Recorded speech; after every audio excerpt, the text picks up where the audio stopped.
A whistleblower says the FBI and the Justice Department have a document that puts then Vice President Biden at the center of a criminal scheme. The White House is dismissing the claims. They say the president's always been transparent. All right, Todd, put this in plain English. What's the latest charge? The deposition of former President Trump. The video for the first time being made public tonight in the sexual assault and defamation case brought against him by E. Jean Carroll. The president's lawyer saying he will not testify in court, so the jurors saw this deposition instead. The former president seen on video responding to documents and questions posed by Carroll's lawyer. And after repeatedly saying E. Jean Carroll is not his type, the moment he was shown this photo of Carroll, she's on the left there from years ago, asked who it was, Trump in the deposition says it's Marla. Marla Maples is his second wife. ABC senior investigative reporter Aaron Petersky leading us off at the courthouse tonight. This is the former president of the United States answering questions in a deposition about a rape he insists he never committed, saying of his accuser, E. Jean Carroll, she's not my type. I take it, sir, that you stand by that statement today? Yes, I do. Donald Trump shown this photo the moment he met Carroll in the late 1980s. You have in front of you a black and white photograph that we've marked as DJT23. When asked to identify the woman in the picture, Trump mistakes Carroll for his ex-wife, Marla Maples. It's Marla.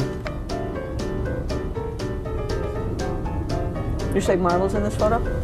That's Marla. Yeah, that's my wife. And then next week, one another really potential pointy campaign signifier, a new memoir comes out, followed by... Oh, The person you just pointed to was E. Jean Carroll. Trump continues to insist he didn't rape Carroll because of the way she looks, even after he confused her for his ex-wife. So her lawyer following up with this question. The only difference between me and other people is I'm honest. Bribery.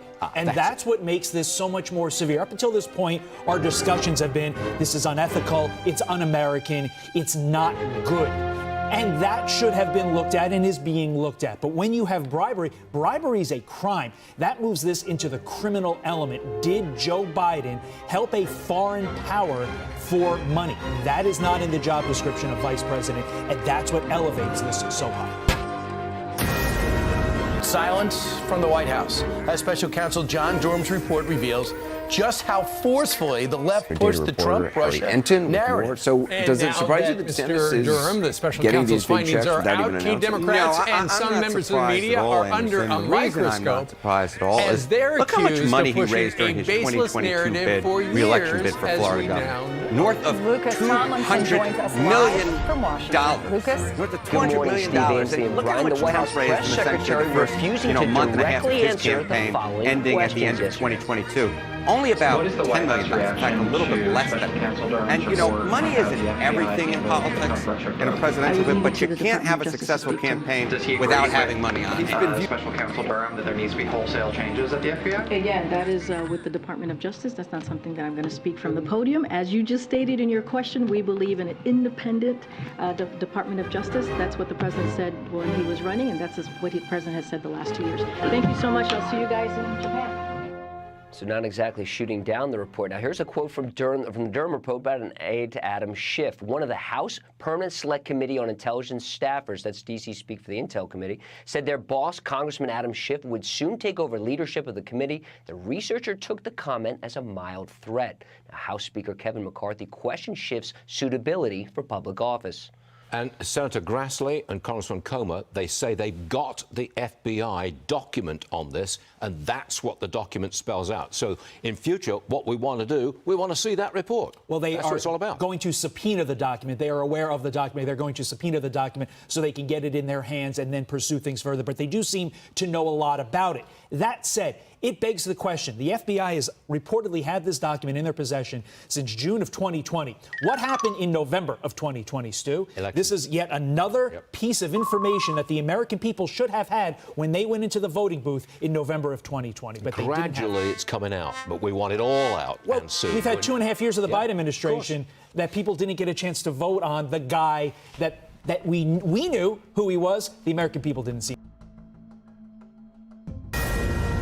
Here we go. Buckle up. We begin with this Fox News alert. Silence from the White House. As Special Counsel John Durham's report reveals just how forcefully the left pushed the Trump-Russia narrative.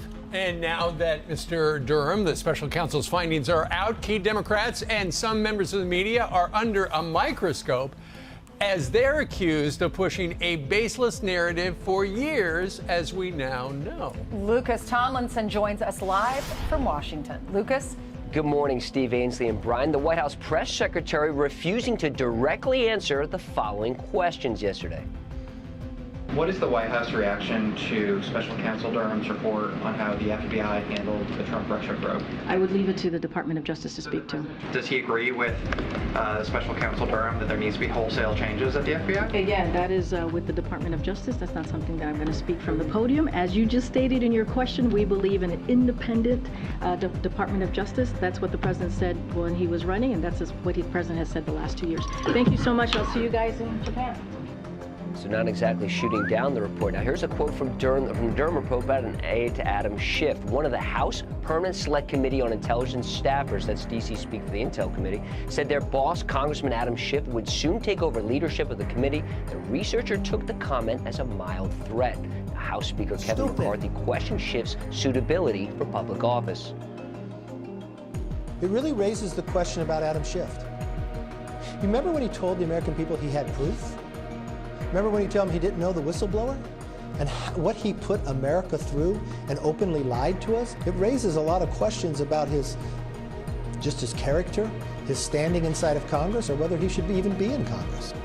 And here's former Attorney General Bill Barr on special report last night. Source, and there are really two sources and drivers of this whole ugly episode, and that is Hillary Clinton's campaign, who launched a smear campaign that was based on getting Russian sources to spread false information about Donald Trump. And both the press and the FBI abandoned any semblance of professionalism and took up.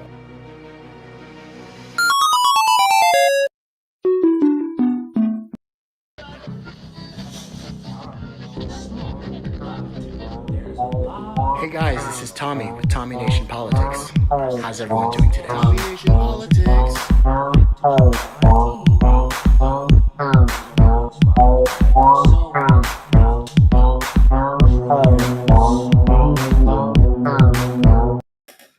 Hey guys, this is Tommy with Tommy Nation Politics. I'm here with Jamar Jabari for the Voice of Change podcast, and we're back again streaming on Tuesdays, 8 p.m. Central Standard Time. Talking about politics, being free-thinking, innovative, open-minded, and I guess just talking about the truth that the mainstream media wants to ignore. We're going to talk about some of those things, and I hope everybody's having a happy Pride. But first of all, like, how's it going, Jamar? I haven't seen you in a long time. Did you have a good Father's Day? Yeah, I got cats. Happy Juneteenth, motherfucker! But yeah, happy Father's Day to all the fathers. You got to show appreciation to the fathers. Hey, did you know how that, like, do you know the fathers? The fathers. Do you know how, like, where are the fathers at? If only, I don't know if black people can celebrate, hey, don't Father's you push Day, that. We don't have any fathers. Where are the fathers? I'm Bill O'Reilly. Where are the fathers? My dad was so with me. Yeah, mine too. But like, the first recorded observance of Father's Day was in July 5th, 1908. Really? And do you know what happened?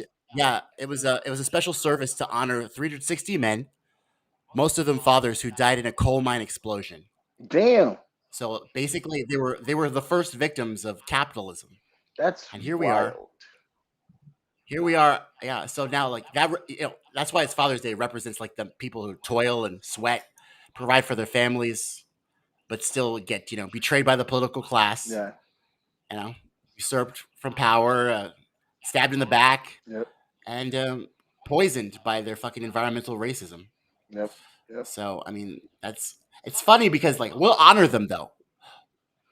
The decorum, bro. Don't you love it? Don't you love that decorum? So we're talking about Juneteenth. Like I didn't realize it was Juneteenth because like I'm from Texas and we didn't know that the emancipation happened, guys. We were like, they left us in the fields. We're still here. They just fucking left. What's going on? Y'all are emancipated. What? Not that. So that's another reason why we have to get. Jamar had to tell me I was emancipated. Hey, somebody had to tell you, right? We're fully not emancipated. We're still slaves under this capitalist system. You've probably spotted First United Methodist Church here in Uptown. It's actually near the starting point of the Pride Parade that the church actively participates in. But we've learned their ideas of LGBTQ acceptance isn't accepted by all United Methodist churches. This is a celebration of love for each and everybody. But instead of being united in this message, the United Methodist Church is now facing a divide. From the very beginning, the church has held that the practice of homosexuality is incompatible with the scriptures. And this really has come to a head. So much so that at the start of May, those in support of a more traditional approach to LGBTQ acceptance decided to split into a new global Methodist church based on more conservative ideas. But at First United Methodist Church in Uptown, they're trading conservative for overall acceptance. And we feel that people who are LGBTQI are folks that God has created. And for that reason, the senior pastor says they're sticking with UMC to continue the mission that's long been a part of their ministry. Grace and inclusion and the marginalized, and we're actually committed to the roots of Methodism. Meanwhile, other United Methodists are split on what this change can mean and how to move forward. This church in particular has we've not made a decision one way or the other, but we're in some pretty regular conversation about what we should be doing, and certainly are praying for some guidance about that. And the next general conference for the United Methodist Church is set to take place in 2024, where this denominational divide is expected to be addressed. Hey guys, this is Tommy with Tommy Nation Politics. How's everyone doing today? Tommy Nation Politics.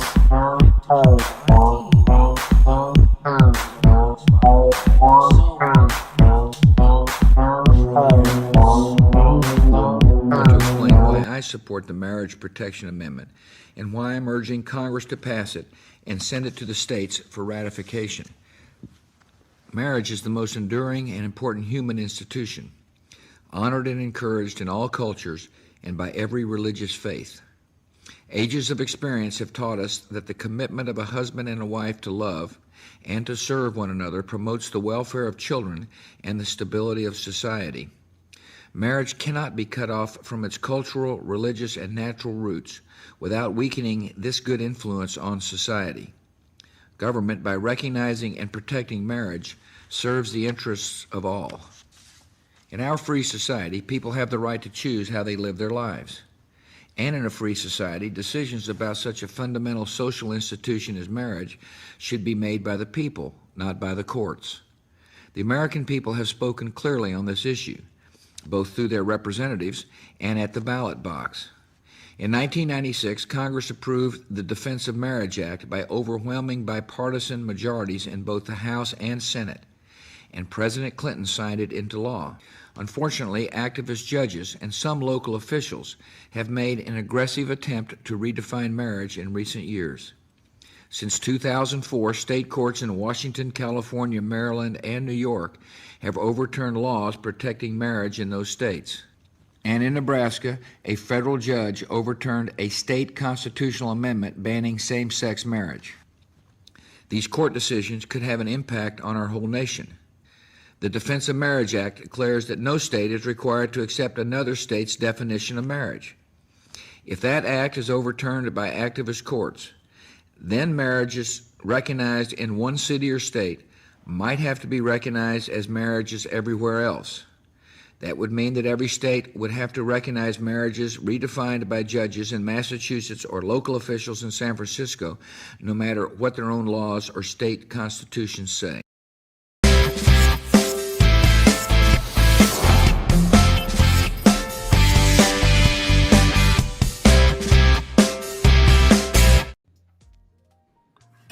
Hey guys, happy Tommy Nation Politics Tuesday live stream. This is Tommy Nation Politics. Hopefully you're being free-thinking, innovative, open-minded. I have a guest with me. It's been a long time coming. Cousin from Memphis, Elise Saulsberry from Agape Affirming Ministries. She's gay and she's a pastor. We're going to have a really good conversation about the church and LGBT, this pride. And yeah, Elise, welcome to Tommy Nation Politics. Thank you. It's good to be here. Finally, good to be here. I know, for real. So I mean, you have like a wealth of information, but how are things? First of all, like how's everything going? Like Pride, Memphis, things have been historical things have been happening in Memphis. I've been watching. Oh, absolutely. So, how's everything? Yeah, Memphis is we're navigating the shift, right? So in the midst of Christian nationalism, in the midst of escalating racism and racist behaviors, we're doing pretty well. I'll say with what we have to work with. I think everyone knows of the death of Tyree. So since that, there's been a little shift, right, among the advocates, or what the advocates and folks on the ground from grassroots organization are pushing for. In terms of ministry, it's the South. We're in the Bible Belt, right? So not much shift there in terms of inclusivity, in terms of tolerance. But, these things were issues before we got here. There'll be issues after we leave. And so the only thing you can do is what you can do with the time that you have. And so I think that's what the climate looks like for those on the ground who are doing the work, including clergy who are affirming. So affirming. That's a word that I heard in. That's too loud. That's a word that I heard in church a lot. Affirming, praying, meditating. I feel like something I realized, while I was watching all of these right wingers just go after, just like that's why I played the George W. Bush thing. Doesn't it remind you of exactly what happened when they tried to ban gay marriage? Like they just take one issue and then they want to go out of their way to just hate us because we're an abomination and stuff like that. It doesn't sound affirming. It doesn't sound Christ-like. It doesn't sound anything like that. And so, well, I'll offer that affirming in the way that it is supposed to be used. So one of the terms that it really kind of gets on my nerves actually when I hear people in the church use it is progressive. Right. So everybody wants to be progressive. They're losing their normal members. So they want to say that they're or at least inclusive, which means they invite everybody in. Right. But inclusive is not affirming. And you can include somebody in something and not fully accept who they are. You can tolerate them being same gender loving and married. You can tolerate them being a member of your church, but still not allow them a seat in your pulpit or leadership positions. So a lot of churches are claiming to be progressive or inclusive, but it does not mean that they are affirming. So affirming means that as a pastor, I'll marry your baby. Oh, I'll marry you. I'm sorry. I'll bless your babies. I will baptize you knowing that you are living outward, that you're living out of the closet in terms of your orientation. If you're transgender, I don't have any hesitation about accepting all of who you are. All right. So that is the difference between inclusive and affirming. Inclusive says, I'll include you. Affirming says, I affirm you. I validate all of who you are. And so I think in terms of language, right, I think a lot of folks are being, I don't want to call it deceitful because some people don't know, right, the difference in inclusive and affirming. But a lot of people in terms of churches, they are losing membership. And they'll use inclusive to bring you in. And then once you get there, you realize that they don't really care for who you are. They just tolerate who you say you are and how you live your life. So, but doesn't that go off of the whole, Leviticus chapter about this is an abomination, and that's why they can't accept that? I mean, how is that squared religiously or theologically? Well, theologically, with the Bible. Well, it's some of what the Bible says, but they haven't fully read it, right, in detail. They haven't fully studied it because, right, so in Leviticus the book of Leviticus, where it talks about mankind and womankind, and where folks like to lift up Sodom and Gomorrah. If you look at verse 4, you'll see where it says all the men of the city. And then towards the end of verse 4, it says all the people of the city. And that in itself excludes that verse or that story from referring to same gender loving people, right? It says all the men of the city. If you go back and look, I believe it's Leviticus 18 or 19, but verse 4, all the men of the city, all the people of the city. And again, when you hear people, you don't only consider men, because if it only meant men, it would have said only men. If it had meant women, it would only say women. But when it says all the people, that's men, women, boys, girls, that's all genders, right? Even gender nons, even transgender people, right? It includes everybody when you say all the people. So again, a lot of folks have not fully studied the text. They're only regurgitating things that they've heard their previous pastor say, or what their denominational bylaws will include or exclude. So yeah, I think there's a more study that needs to be done by folks who are still using any Leviticus text to exclude same gender loving people or LGBT folks across the spectrum. I think that's an interesting point.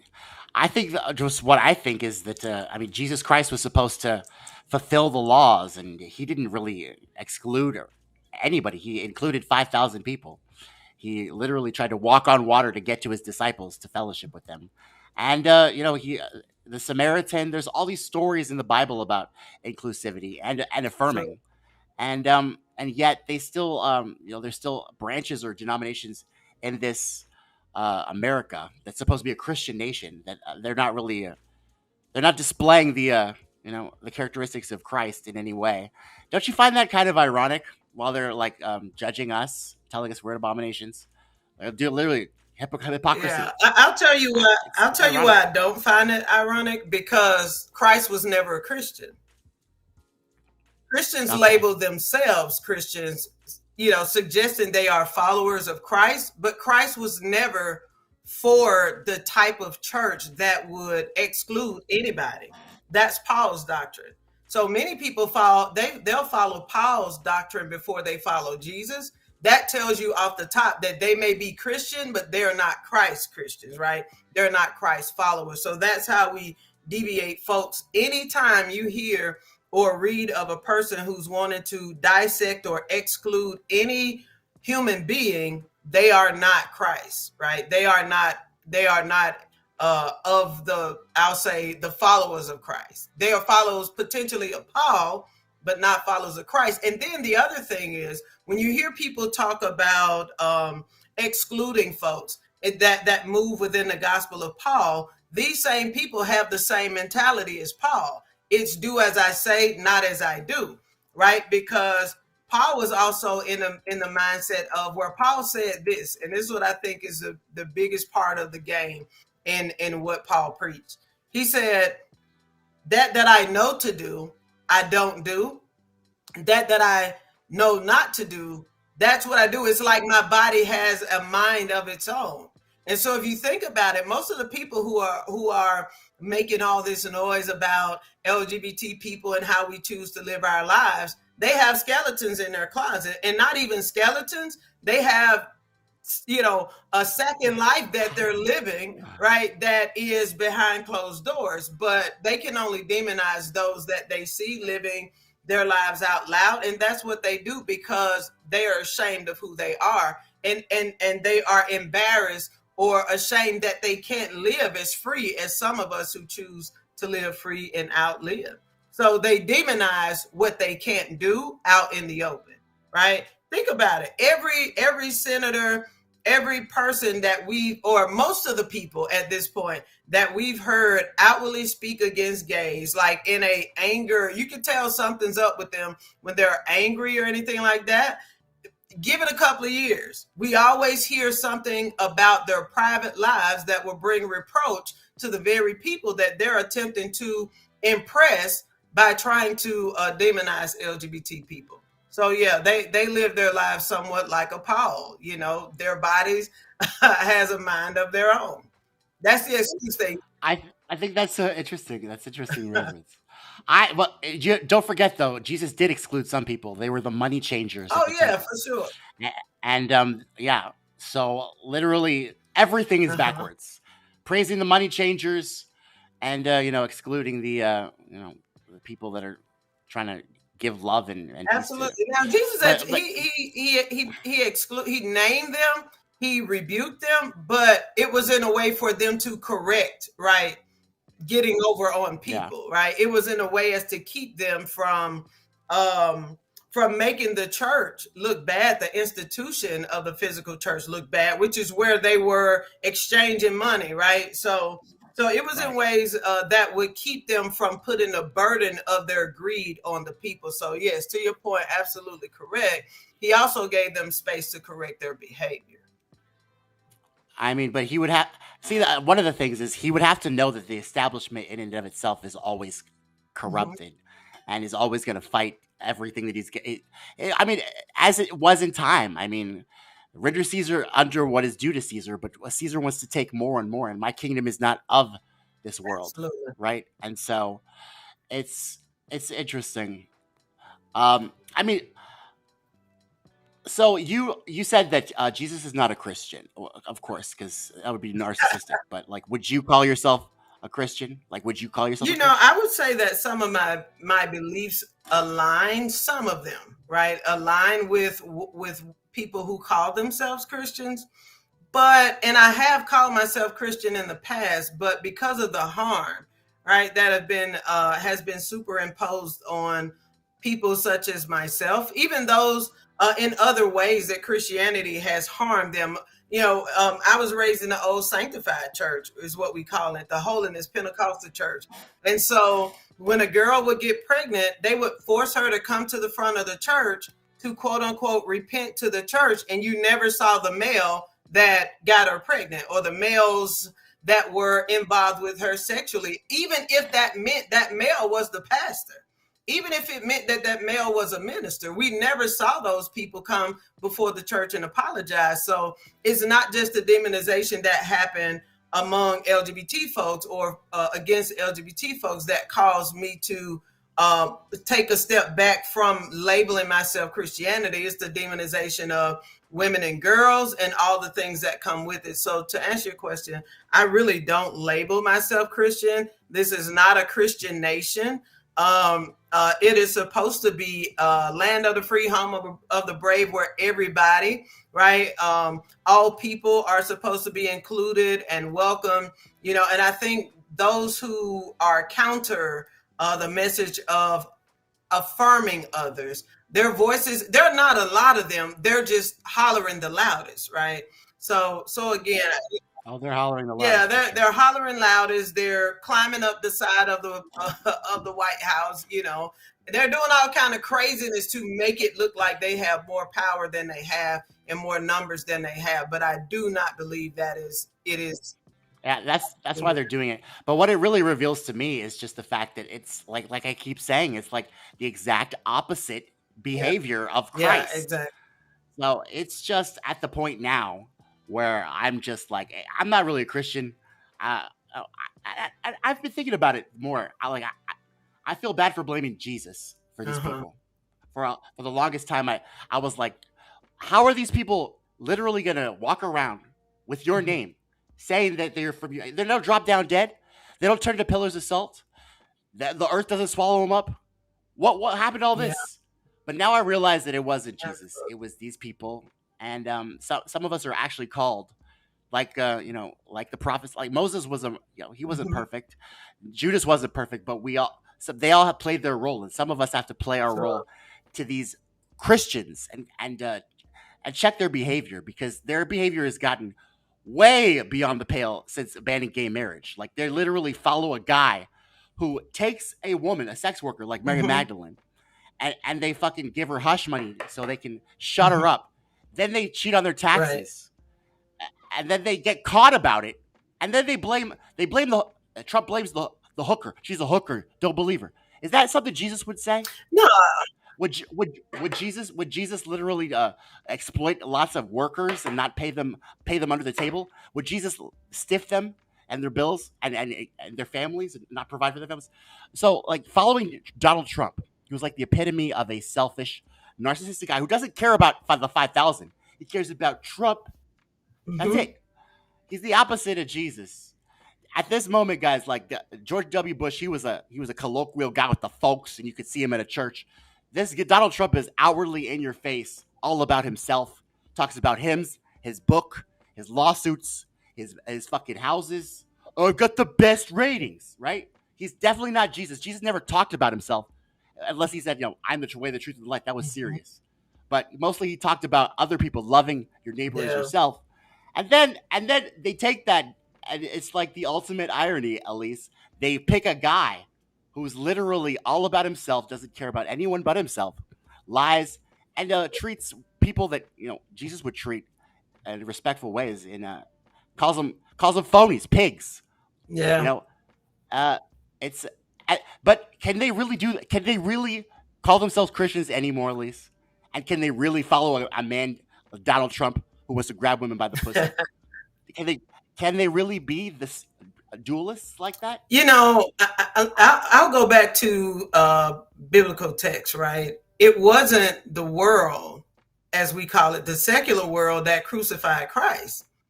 It was the church folks in the day. They were the Pharisees and the Sadducees, and that's who we see right now acting outwardly. Like the spirit of the Pharisee and the Sadducee that had Christ crucified, it's still alive today. So, again, I think to your question, align what Christ actually did, which is what you're doing, with the behavior of today. Christian nationalists today. It's two completely different things, but Christian nationalists do align with Pharisees and Sadducees of Jesus's day. These were the same people that are crawling up the side of the White House. Those are the same people who would vote to crucify Christ, right? But they'll call themselves Christians. How do you label yourself something when you'll murder or have that individual murder who is standing for good? You'll call them a socialist just because he said the poor you'll have with you always. So clothe them, feed them, house them, love your neighbors, right? And so these are the same folks who will say, let them pull themselves up by their own bootstraps. That's not the mind, nor the life, nor any intentions of God as it relates to folks who would label themselves Christians or anything of the like. I think nor does it resemble any of the founding fathers, ideals of life, liberty, and happiness. Individual spirits, freedom, liberty, all these things that the founding fathers talked about. Like, this is another thing that's hilarious, is that they say that they believe in these things. They stand for the flag. They stand for the flag, right? What does the flag stand for? Freedom, liberty. We have a constitution that makes us all equal. And so at the same time, they pretend to promote equality, freedom. They have ramped up their hatred in an ironic way. This for the last, I swear to God, 8 years since Obama became president. Like, it broke their brains to have a black president. I don't like Obama at all. I think he was a corrupt guy, Wall Street guy. But they liked him. They disliked him for all, of course, the wrong reasons, as they do. Kenyan Muslim socialist, all kinds of stupid racist things, and now I think they've just gone. I don't know, with that Trayvon Martin. Now they go black people, gays, then to somebody else. I think we're back to us. And so, guys, this is from the mainstream media news doing a little article on this. But this is just a little bit of what's happening in Texas. By the way, I just want to let you know. Pride Month, and there is a very scary anti-gay, anti-trans obsession on the right across the country right now. It's an obsession that certain violent fringes of the conservative movement are taking their cues from. On Saturday in California, a group of Proud Boys interrupted the San Lorenzo Public Library's Drag Queen Story Hour, an event for children and families, shouting homophobic and transphobic slurs. One wore a shirt that reads, "Kill your local pedophile," with a picture of an AK-47. On the same day, a group of 31 people affiliated with the white nationalist group Patriot Front were arrested near a Pride Parade event in Coeur d'Alene, Idaho.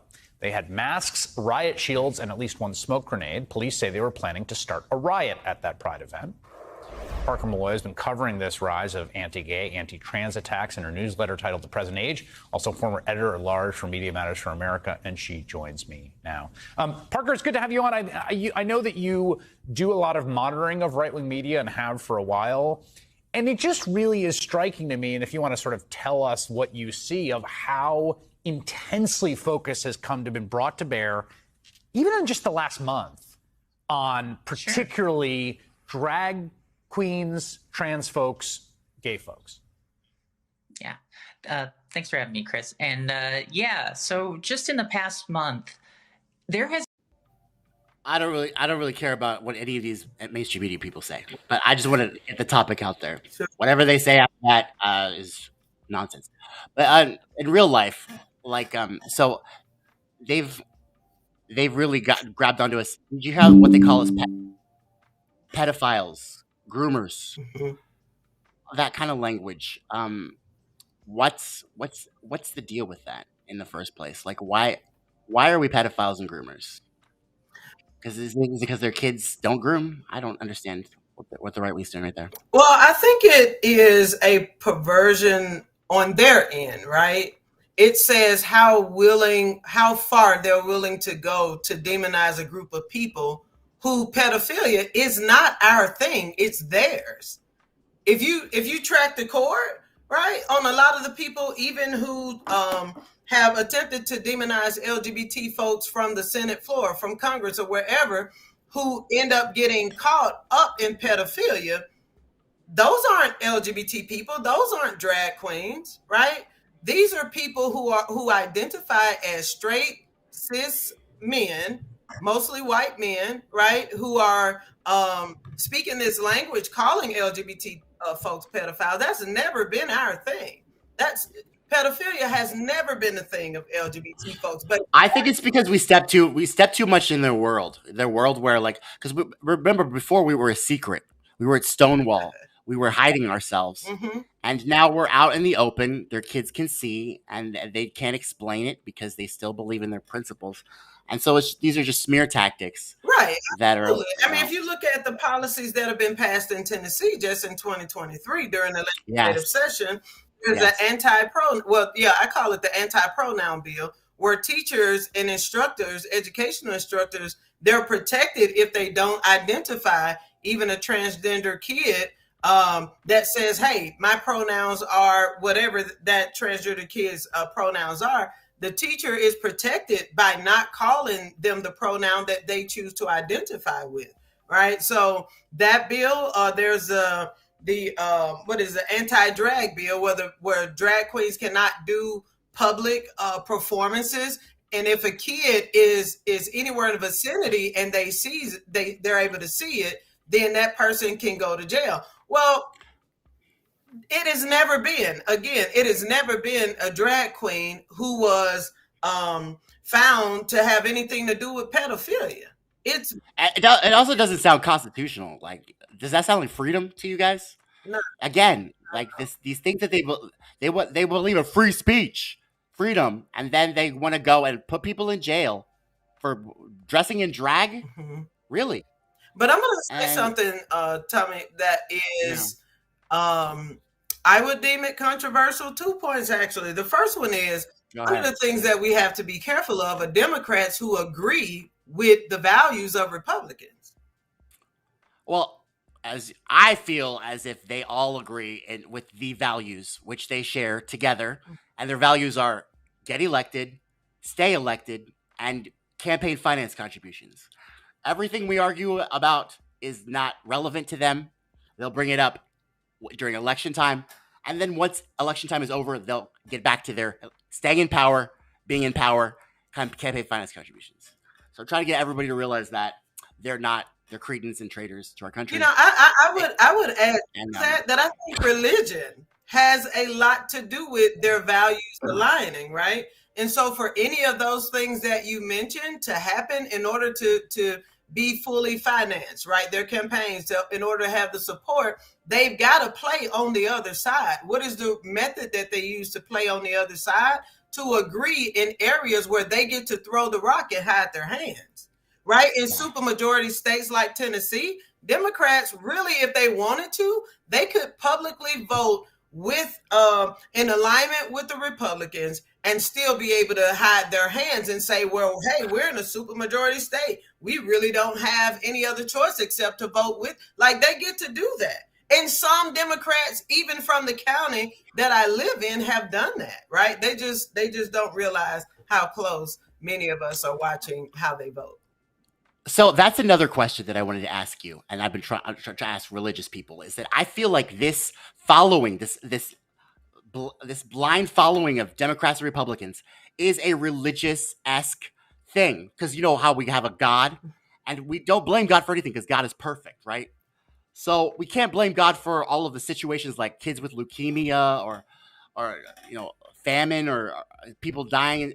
So we pray for our leaders because they're in charge, right? But all they do is backstab us in the back, get us into wars, kill us, poison us, pollute our oceans. They do all these things, but at the back of our minds, we're thinking they're our leaders, appointed by God, right? So they can't be doing anything wrong, right? It's me. I'm the one that fucked up. I'm the sinner. This is really something I've been thinking about a lot, is that I feel like that's the mentality that's gotten us into the trouble that we're in. Well, think about it, though. We're trusting false gods. I don't think we believe like that anymore about our leaders, not even the church leaders. Oh, good. Thank God. We see too many demonizing policies being passed. We don't hear enough of our religious leaders speaking out loud on these issues. And so look at the population of the church. The average age of today's church is about 50. Which means that the church itself has lost everybody from Generation X on down to the youngest person that's breathing right now. So what does that say about how the from Generation X on up looks at religious leaders and the leadership of this country? We do not trust them. We don't know which side they're really on. You could be a Republican that acts as a Democrat. You could be a Democrat that acts as a Republican. And all the other folks are just, who are you and where did you come from? Right? That's how young people, or I'll say age 50 and down, that's how we're looking at the politics of today. We do not trust the leadership. We do not trust it. And I'm telling you, we do not trust the leadership of this country. Right, because we've seen one thing, we've heard another, you know. So yeah, I think what you name as far as people believing that Jesus sent these folks or God sent these folks to be our leaders, maybe that was of the baby boomer generation. But everybody after the baby boomer generation, we believe what we see you do, and we believe what we hear you say. It's good to hear you say that. Yeah, but the right wingers definitely believe in that shit because they Trump is my exhibit A. Trump. Right. So you can say that. I'm glad you see. I'm glad you're aware. But these guys are still authoritarian, hierarchist, bootlicking, God-appointed, fucking superstitious motherfuckers. I don't know how we're gonna literally be in a country with these guys. Well, we're literally in the Stone Ages. I know there are a lot of people who don't believe that voting helps or works, but it is the only thing that we have left to really get these folks who are seated out of office. It's the only thing we have left. Hey, there was just one more thing. Sam Adams used to have this bucket of tar with some feathers. Uh-huh. You remember that? In the old days where we did that? Those were good times. Can we bring that back? No? No. Are we more civilized now? I don't know if we could have had a revolution today. I was going to say the revolution is let me say it like this. We can have a revolution, but it's going to have to be by young white people or white people, because we see what happens when Black people and people of color attempt to get involved or to start any revolutions or change, right? Yeah, they kill it. Yeah, exactly. And so I'm going to tell you something I experienced personally here in Memphis. I was asked to show up for an LGBT march in Midtown, which is a really busy part of the city, on a street called Poplar. Well, we did. Wow. We were walking through the park, Overton Park, which is one of the major parks known as the LGBT park, whatever. We congregated there. We have for years. On Sunday, everybody leave church. You come to the park and you fellowship with other gay people. So this was a couple of years ago. I get to the park. We're marching through the park. We get to the edge of the street, and the white people in the group go, "Hey, white people, use yourself as protection for the black people." Let me tell you something. That to this day brings me to tears, and I'll tell you why. It is because even though many of us believe that we were a part of this land of the free and home of the brave, that people still knew that to be white was to be right. Like that was their belief, and they had never said it. Like white people are protected more than anybody else in this country, and they've never verbalized it until there's an issue around a cop killing a black person, right? Any other situation, even when as it relates to abortion, you know, black people in our experiences are always centered, but now that Roe has been overturned, you rarely hear about how it's impacting marginalized and communities of color. All right. What you see is a lot of rants going on, but it's not including us. So again, somebody in the group hollered, "Hey, white people, go into the street, use your body as a protection for the black people." And traffic literally stopped for the white people. It stopped for the white people. And the black folks were able to stand in the middle of the street with mics and all this other stuff. But I know, as good as I sit here, that if those white folks weren't present, those folks driving down Poplar very well would have sped through traffic. They would have used us as bowling pins, right? Because we still live in a very much so racist, anti-Christ nation. Well, I mean, white people have had their part to play, and their part to play has been lately is because earlier in our history, they weren't doing shit. We were the ones who built the White House and all of their shit. We were the ones who picked their cotton and took care of their kids. Mm-hmm. So they didn't do anything. But lately, they've realized that this, whatever it is, I don't know what it's called, white privilege. You say that term doesn't even give that shit justice. Let me just tell you. Not right. I don't even know what it's called, but I don't know. That's just not enough. What I call what? I call it the spirit of Elijah. Okay. I think in First Nick Cannon said something like that. What was it? What's this? Well, I'm not sure if I haven't heard him, but so I call it the spirit of Elijah. The spirit of Elijah in 1 Kings 18, you had Elijah, who was a prophet, right? And we've always praised how he made God live for the prophets of Baal when they built the altar, and he was like, well, whoever God shows up, whichever one of our gods answers first, then that's who we should call God, basically was the point. Well, he's doing all this stuff, and when he calls on God, his God answers and sets the altar on fire. Well, if you go, then he turns around and kills 450 prophets of Baal. And you want to know what the point of that entire chapter was? What? Is what's happening in America right now. They're demonizing and killing people because of the difference of beliefs. That is not God. God never instructed Elijah to do that. So when you see people on January 6th who are climbing up the side of the White House, God didn't tell them to do that. God doesn't need their help proving that God is God. You see what I'm saying? No, Trump told them to do that. Their God. Absolutely.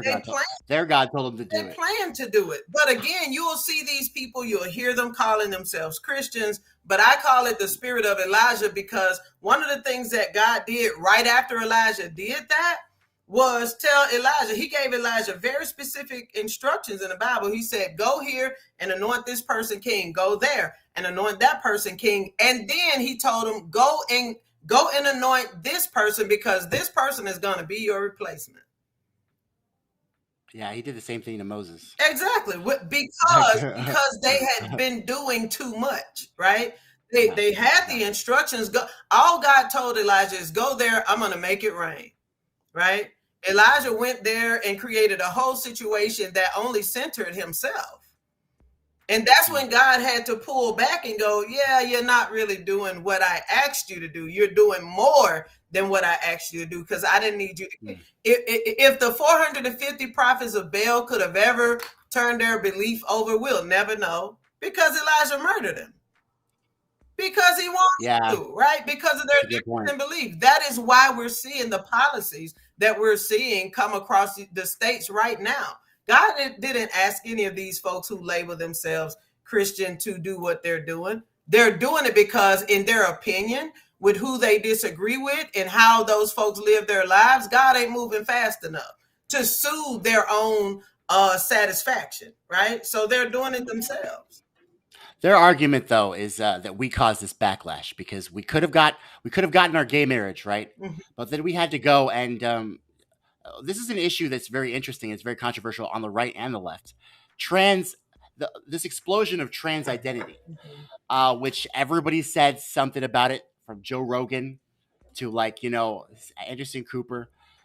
Everybody's getting into trouble because there's different genders, and there's a they them. At least back when I was growing up, I didn't know about that. Okay, so it's new to me too. And so with that comes trans women in sports, which they have videotapes of all of these men beating down on women. They call it misogyny, and I find it hilarious that they pretend to care about women now.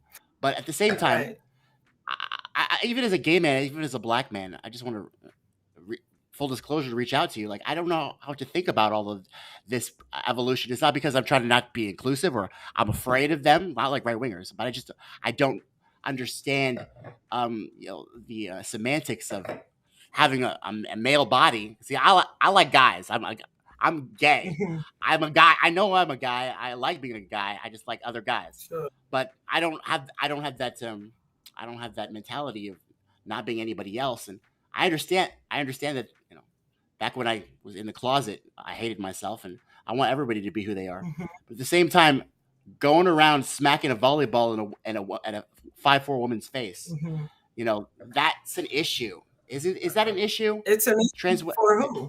It's an issue that people are pushing, and it might be disingenuous, but at the same time, women are losing titles. People are getting hurt because of these, massive. They have got mass and bone density, and they're losing records, and women are losing records in women's sports. Do you think that's a big issue? The reason why I don't think it is because I played football before. I played football, and even in our practice sessions, we had to play against guys. None of us ever ended up with broken bones and all of that kind of stuff, right?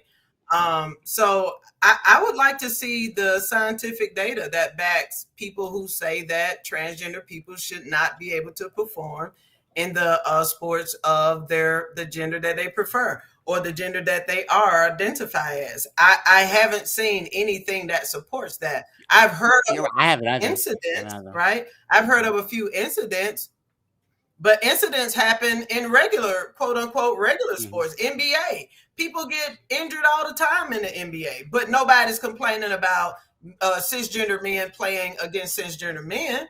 But this goes back to what you were talking about, doing more than. So like we ended up putting that issue on the table to where the right wing is using that issue to revisit their old grievance, which is us being an abomination. They hate us, and they've stayed silently for years while they finally had this opportunity to watch a trans woman, a trans woman bashing a regular woman. Now they have an issue to talk about how we're changing social structures. We're destroying women's sports, which is an institution. We're being. Do you think we overstepped there? What do you think about that? I'm a woman who had played sports up until I was 30. From the time that I was in elementary school, I don't have an issue with it, and I haven't heard any other women actually. I'll tell you something that I talked to Senator Pody here in Tennessee during a visit to the Capitol, the state Capitol. And I asked him, I said, why are you, I said, if you'll tell me how did coming up with this anti-transgender bathroom bill why is it a thing? You want to know what he looked at me straight in the face without flinching and said that his granddaughter went to use the restroom and there was a man that came in there, and that's why he's crafting that policy at the time. That's why he was sponsoring that bill. I said, so did something happen? Was she injured? Did that person attempt to do anything to her? Was it a cisgender man? Was it a transgender man? Like, who was it? He said, well, I don't know. I said, but based on the story you just gave me, it sounds like a cisgender male ended up potentially going into the women's restroom. There was no issue. Your granddaughter wasn't harmed. I don't see the problem. This sounds like a bill that should be passed to keep cisgender men out of the women's restroom. So you're saying this is a red herring? Let me tell you what he did. He said, hey guys, gotta go. Got another meeting. And he peeled out of the room because the bill in the story that he gave to support it made absolutely no sense, right? Just like a lot of the things that they're coming up with. And here's one of the things that they won't say either. And this is why I ask for scientific evidence that supports their claim. Because the Bible tells us not to neglect. Matter of fact, Paul says, don't neglect science, right? It says that specifically, not to neglect science when it comes to issues that are brought to the table. If there is scientific data because Paul was very intelligent, be clear, and educated, but he said that. But you will never hear most of the people that are posturing that argument, you'll never hear them mention science. You'll never hear them mention anything except current situations that are happening, one or two situations that they can posture to support what they believe religiously. In science, are there two genders, or are there more the two genders? In science, because I don't know. There's always been more, right? When did we learn this before? Because I don't remember this, honestly. Let me see. What was it? I read on this stuff all the time. I'll have to give you context. I'll send you a link to it, but there's always been several genders, right? Even if we construct the argument around religion, if we say that we're all formed in the image of God, God is genderless, even though folks across the religious spectrum identify God as he. If God is spirit, right? And they that worship God must worship in spirit and in truth. That means that God has no gender, right? And if we want to push it a step further, we can also say that we have no gender, right? If we're going to operate off of the premise of that, we are literally spiritual beings having earthly experiences. Right. So but come on, we don't have a gender. I know exactly what gender I am, and by the way, I would I mean, for the what is a woman? What is a woman? What is a woman, Elise? A woman is a person who identifies as woman. Okay, so that's all that Justice had to say. Reproductive. We can't use reproduction, right, to identify women, because there are people who were born under the guise or label of woman who don't have the ability to birth. So what is woman? Are we going to say that women are people who have vaginas? Is that fair? Well, what about intersex people that have both? You know what I mean? So I think, again, social constructs. And again, I think that people who are transgender are closest to God. And the reason why is that? The reason why I say that is because they may have been identified as one gender at birth, but then they're able to move into who they really are, right? Who they identify as. God is genderless, right? So that would mean that, again, none of us are male nor female, right? That would mean that the person who is transgender is able to operate in all of their energies, right? Or the energy that where they were birthed at as one gender, but then as far as social construct, and then they move in the guise or the spectrum of all of the other things, including gender nonconforming people, right? So all of the identities that we have labeled must be equally honored.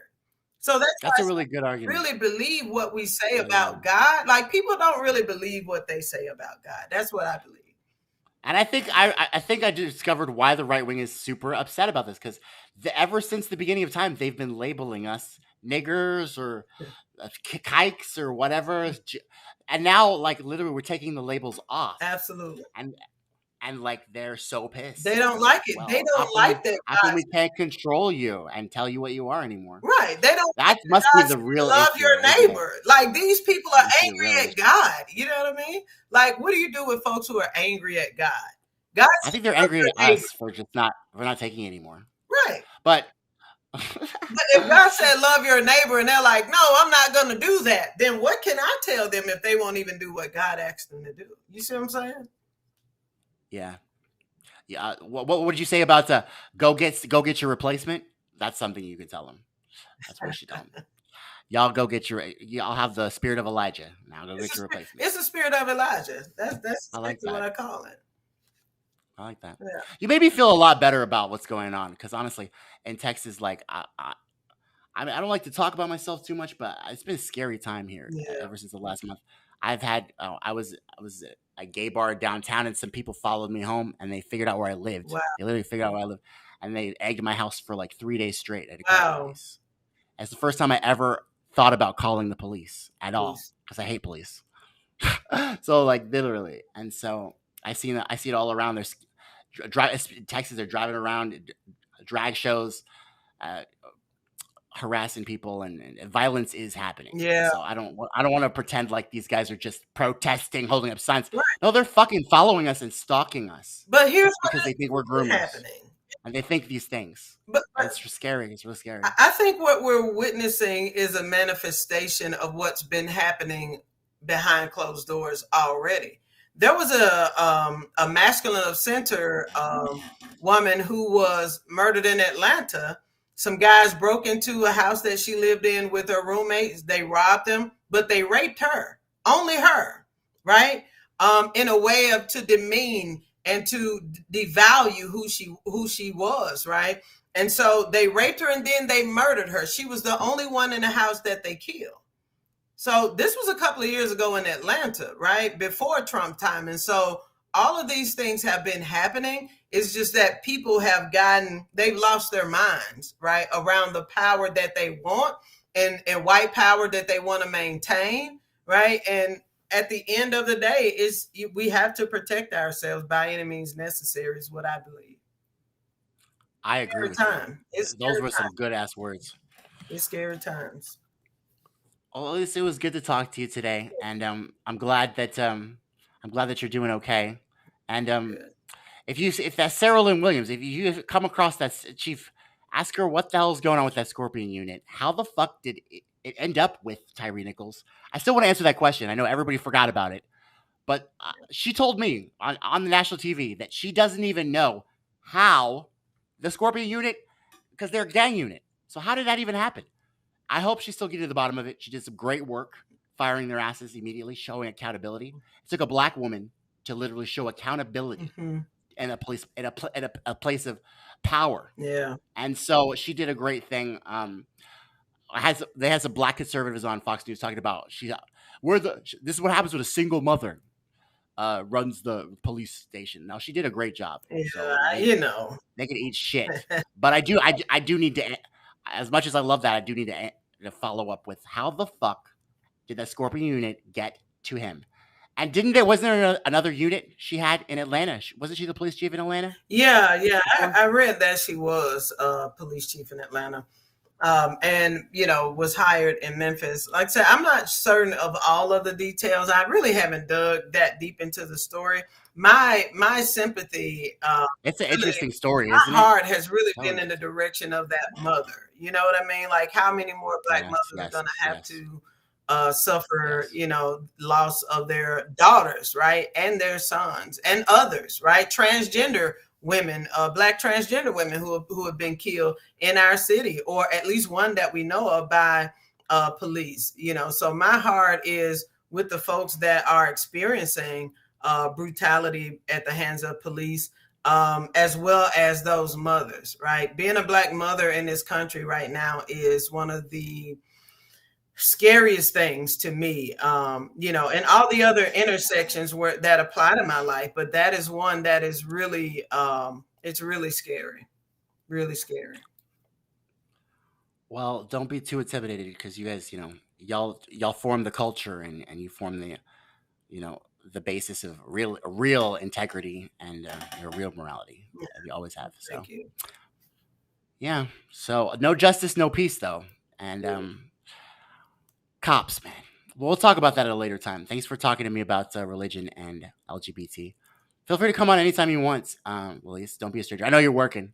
I'll try to come on one of your streams and figure out what you're talking about. I'm like, every time I try, I'm like, oh, she's talking about something. I don't know. Affirming. Yeah, look, hey, now I know about that. It's going to always be inclusive. It's going to always be affirming. It's going to always be from the perspective of love and acceptance.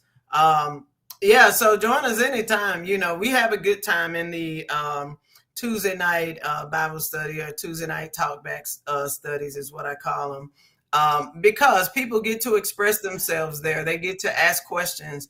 They get to figure it out, right? They get to not be demonized or not feel like that that they're a problem by asking a question. If I don't know, hey, I don't know. That's the answer. But those things that we can search out together, let's search them out and study them and see what the truth actually is.